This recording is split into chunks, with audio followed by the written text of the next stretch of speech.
तो मैं आपको एक क्रिटिकल इंसिडेंट बताता हूं जिसने मेरे को यहां पर खड़े होने के लिए मोटिवेट करा है। वो इवेंट था एमसीए के टाइम पे टर्न कोड।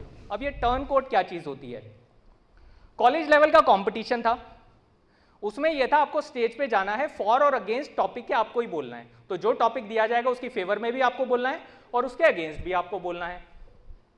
अब मेरे साथ क्या था, मैं टेक्निकली अच्छा था पर स्टेज पे जाने में एक हेजिटेशन थी कॉलेज टाइम तक। और वो हेजिटेशन एक मैं hidden back of the mind, वो नाना पाटेकर वाली बात बता रहा हूं, वो स्टेज पे जाकर सिर्फ बोलने की नहीं थी, वो स्टेज पे जाकर इंग्लिश में बोलने की थी। तो मेरा टेक्निकल इवेंट किसी कारण से कैंसिल हो गया। मैंने सोचा अब इस इवेंट को तो रहने देते हैं, स्टेज पे जाएंगे झंड हो जाएगी। क्या हो जाएगी? झंड हो जाएगी। पर कितने लोगों को ये शब्द पता है? ज्यादातर को पता है, झंड हो जाएगी, है ना, बेइज्जती हो जाएगी, आप स्टेज पे जाओगे। फिर मन में ये आया कि एक ऑर्गेनाइजेशन की बात है, उस कॉलेज में जो हम गए हैं वहां पे पार्टिसिपेशन के भी मार्क्स मिलेंगे, आई शुड पार्टिसिपेट। जो मैंने आपको value is equal to participation की बात करी, चाहे मैं सक्सेस मुझे मिले या ना मिले, आई शुड एटलीस्ट पार्टिसिपेट। मेरे को पार्टिसिपेट करना चाहिए, पार्टिसिपेशन के मार्क्स लेने चाहिए। मैं उस इवेंट में गया, सीढ़ियों पे चढ़ते चढ़ते एक क्रिएटिव दिमाग काम कर गया। क्रिएटिव दिमाग ये था, उसने ऑर्गेनाइजर से ये पूछ लिया, इंग्लिश में बोलना जरूरी है क्या? हिंदी में भी बोल सकते हैं? यानी सर हाँ, ऐसा तो कोई गाइडलाइन नहीं है, आपको जैसे बोलना हो, जिस लैंग्वेज में आप कंफर्टेबल आप उसमें बोलो। मैं स्टेज पे गया, अपनी पूरी स्पीच दी। जब मैं ऑफ स्टेज आ रहा था तो मैं बड़ा कॉन्फिडेंस था, मुझे में बड़ा कॉन्फिडेंस था। किस चीज का कॉन्फिडेंस था? कि मेरा तो होना नहीं है। वो दिमाग में ना ये जो बड़ी कंडीशनिंग होती है ना, कि स्टेज पे गए हैं, स्पीच देने गए हैं, तो इंग्लिश के मार्क्स होंगे, हिंदी के तो मार्क्स होंगे नहीं। आई हैड दैट कॉन्फिडेंस कि मेरा तो होना नहीं है। तो मैंने अपने दोस्त को बोलता, चल चाय पीने चलते हैं।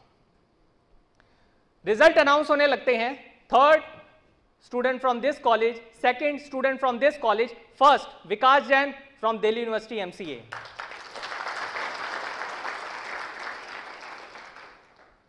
उस दिन मुझे लाइफ का पहला सक्सेस सूत्र पता चला। मैं आज आपके सामने 10 बताने वाला हूं। पहला सक्सेस सूत्र क्या था?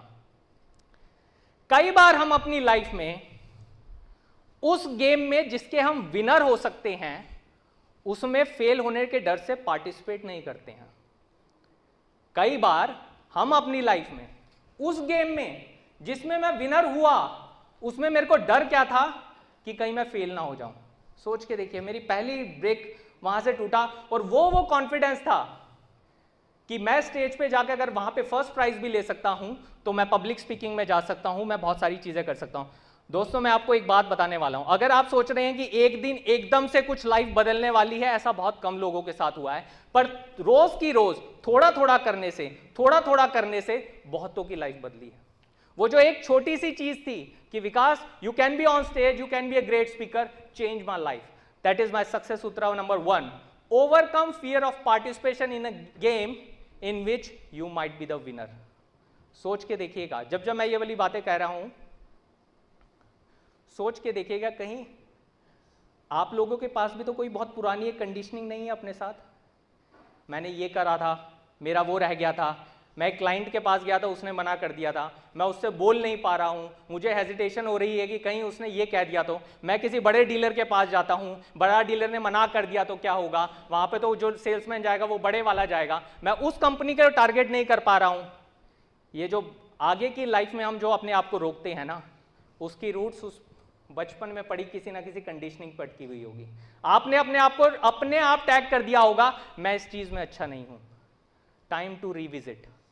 एक बार अपने आप को देखिए, कहीं कुछ और तो नहीं।